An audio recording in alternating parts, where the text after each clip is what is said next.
كم مرة دخلت انترفيو وما اتقبلتش؟ طب هل انت مثلا عندك انترفيو بكرة او انترفيو قريب ومش عارف تعمل ايه قبل الانترفيو؟ هل انت محتاج تعرف ايه الاسئلة اللي بتيجي في اي انترفيو وازاي ترد عليها وازاي تعدي من اي انترفيو ايا كان هو صعب قد ايه؟ هو ده بقى يا معلم الفيديو اللي هيحل لك كل مشاكلك في الانترفيو. كنا هنحتاجه منك ان انت تركز معايا وتحط اللايك المتين وتعمل سبسكرايب لو انت لسه ما عملتش سبسكرايب للشانل، وتكمل معايا الفيديو ده للاخر، ويلا بينا.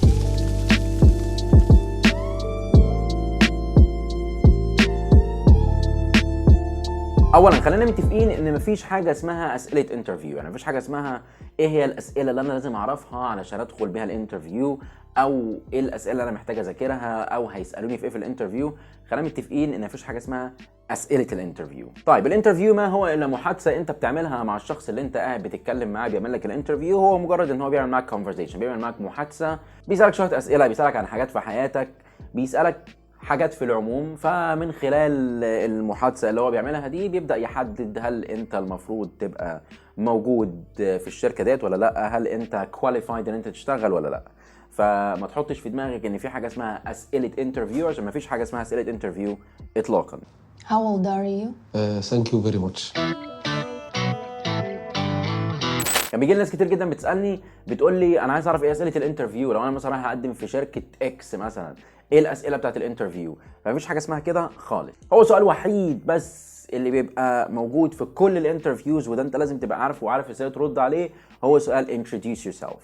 وده كمل معايا الفيديو ده للاخر علشان هقول لك ازاي ترد على السؤال ده بالتحديد بالطريقه الصح تماما. طيب في بعض النقاط اللي انت لازم تعملها قبل ما تدخل اي انترفيو، والنقاط ديت انت لو مريت بيها بتخلي نسبه قبولك في الانترفيو تعدي ال 80% حتى لو انت مش جامد قوي. طيب اول نقطه، ودي نقطه مهمه جدا، ان انت لازم قبل ما تروح تعمل انترفيو في شركه لازم تفهم وتتعلم اكتر عن الشركه دي. تفهم الشركه دي بتعمل ايه، تفهم البيزنس بتاع الشركه ايه، تفهم الشركه هي ايه مثلا في الماركت، وايه مثلا الكومبيتيتورز بتوعها.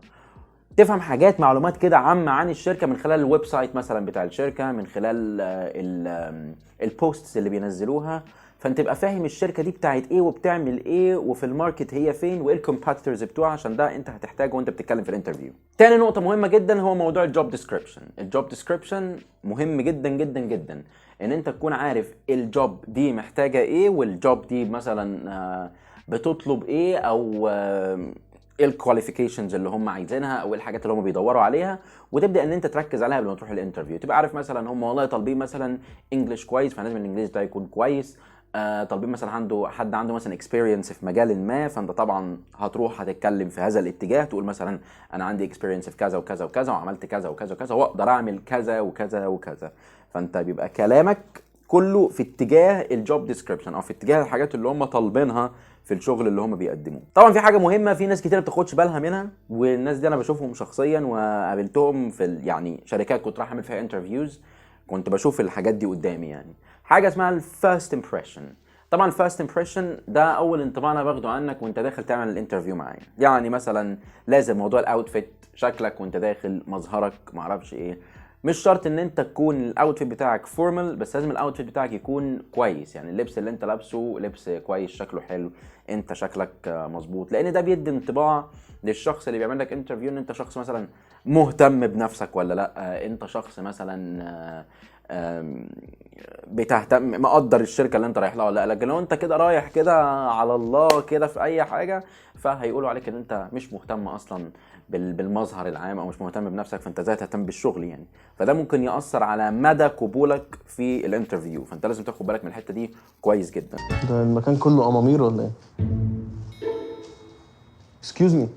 I should be beautiful for this job? طيب ندخل بقى يا معلم على الانترودكشن، او ان انت ازاي تبدا تتكلم عن نفسك او تعرف نفسك في الانترفيو. ده طبعا مهم في غايه الاهميه، وده اللي انا اضمن لك بنسبه 100% ان هو موجود في كل الانترفيوز. اي انترفيو هتروح تعمله لازم يقول لك عرف نفسك، لازم يقول لك كلمني عن نفسك. فده موجود وضروري، وانت لازم تعرف الانترودكشن دي عباره عن ايه، السيكونس بتاعها ازاي، بتتكلم عن ايه في الاول وايه في الاخر وايه في النص. My name is Fahmi and I live in هضبة الأهرام. طيب بص بقى يا معلم، وانت بتيجي كده طبعا بتعرف نفسك وبتيجي تتكلم عن نفسك، لازم اولا بتتكلم عن السكيلز اللي عندك. بتقول لهم مثلا والله انا عندي كذا كذا، بعرف اعمل كذا، انا كويس قوي في كذا، الابلكيشنز بعرف استخدمها كذا، مثلا بتعلم بسرعه. لازم تقول لهم كل السكيلز اللي عندك. بعد كده تدخل على الاكسبيرينس. والله انا عندي اكسبيرينس في المجال ده، قعدت مثلا في المجال ده من كذا لكذا، عملت هنا كذا، وبعد كده سبت الشركه دي رحت شركه تانية. انت لازم تتكلم عن الاكسبيرينس، الريليفنت اكسبيرينس اللي عندك. ولو عايز طبعا عندك اكسبيرينس مثلا في حاجه ملهاش علاقه بالمجال، برضو انت ممكن تتكلم عنها بس بسيط، يعني ما تقعدش تحكي عنها كتير. اهم حاجه تركز على الحاجات اللي هي relevant او ليها علاقه بالموضوع، وليها علاقه كمان بالشركه والبيزنس اللي انت هتشتغل فيه. طبعا بعد كده تبدا تتكلم بقى عن الاديوكيشن بتاعك. تعرف تبدا بقى تقول لهم والله انا متخرج مثلا من جامعه كذا، او انا لسه مثلا بدرس في جامعه كذا، والمواد اللي انا بدرسها كذا، او مثلا هتخرج مثلا في سنه كذا لو انت مثلا لسه هتتخرج، او لو انت مثلا اوريدي اتخرجت تقول له مثلا اتخرجت مثلا بتقدير كذا او بشهاده كذا.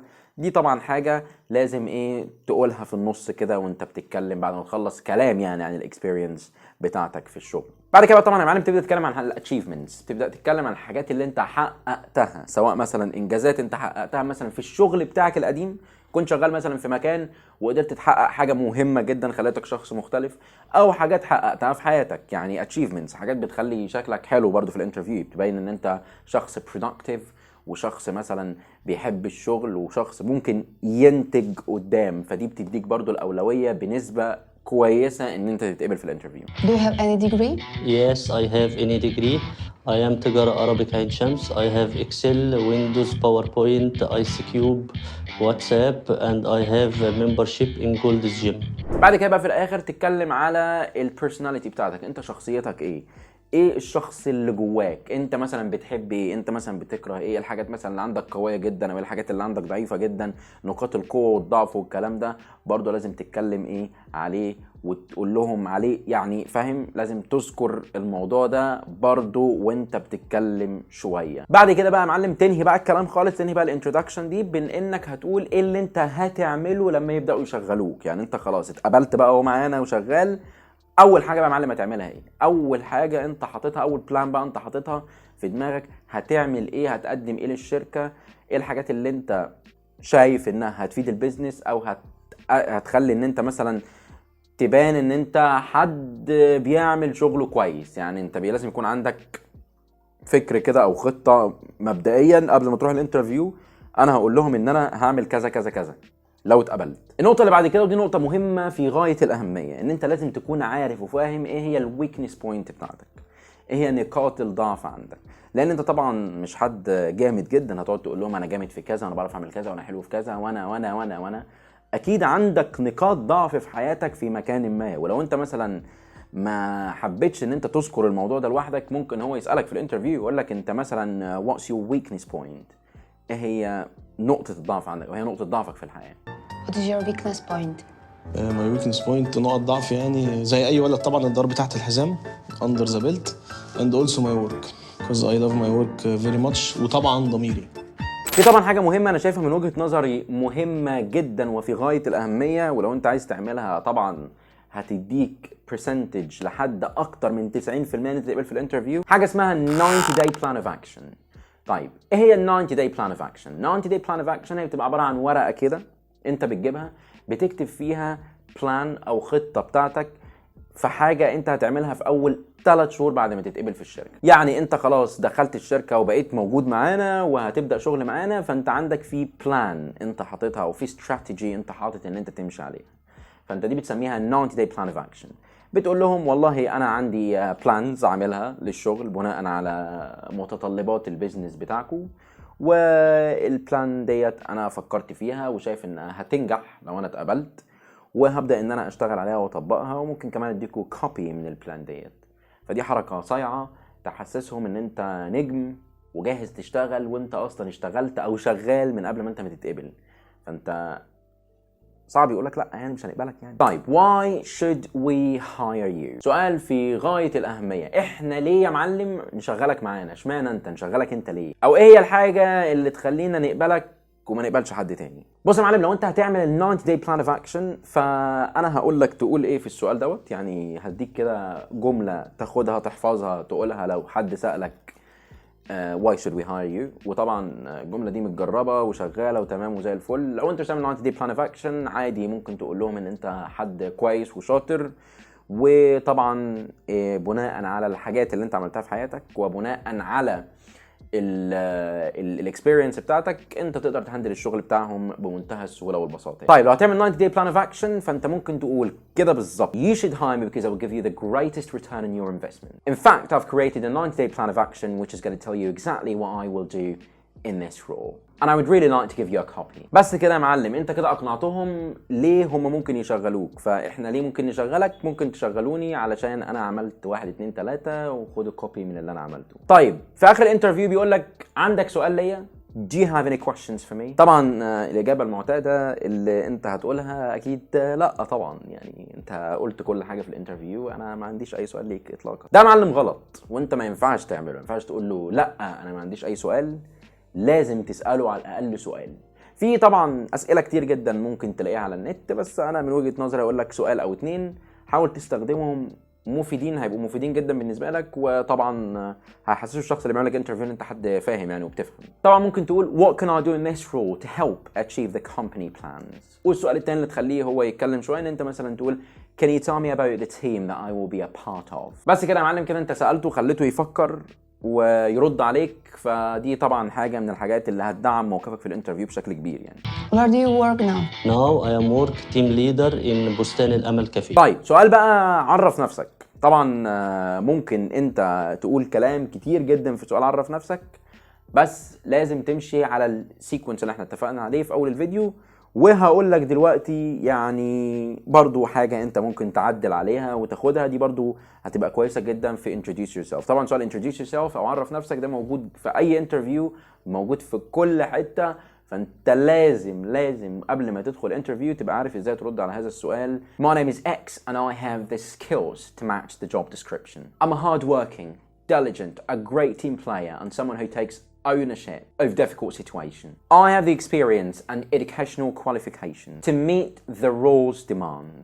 I have experience dealing with customers and I am proficient in all Microsoft Office applications. I have also a track record of my achievements in my last position. I won Employee of the Month and my manager praised me for my flexibility and adaptability. And if you hire me, I will be the type of employee who is a positive role model for the company. And I will take ownership of my development and so I'm always a great asset to the team. طيب ده من وجهة نظري اللي انت ممكن تقوله في سؤال عرف نفسك. طبعا انت مش لازم تقوله بالظبط، بس انت يعني حاول تاخد منه افكار، حاول تاخد منه كلمات وتبدأ تدعم ردك على السؤال. طبعا ما حاولتش ان انت تبان حافظ وبتسمع، لا حاول ان انت عادي توقف وانت بتتكلم تفكر شويه وهكذا، علشان يبقى الشخص اللي بيتكلم معاك في الانترفيو عارف ان انت فاهم، يعني عارف ان انت بتفكر وبتحاول ان انت ترتجل الكلام، انت مش حافظ وجاي تسمع. وبس كده، ما تنساش طبعا تشترك في القناه لو انت لسه ما اشتركتش، وتعمل لايك للفيديو، وتسيب لي في الكومنتس ايه الشركات اللي انت حابب تشتغل فيها واقول لك رايي. وبرده تقول لي لو انت عندك انترفيو قريب ولا لا، تقول لي لو انت عملت انترفيو قبل كده. سيب لي في الكومنتس اي حاجه ليها علاقه بالانترفيو او اي سؤال له علاقه بالانترفيو، هرد عليك واشوفكم في فيديو جديد.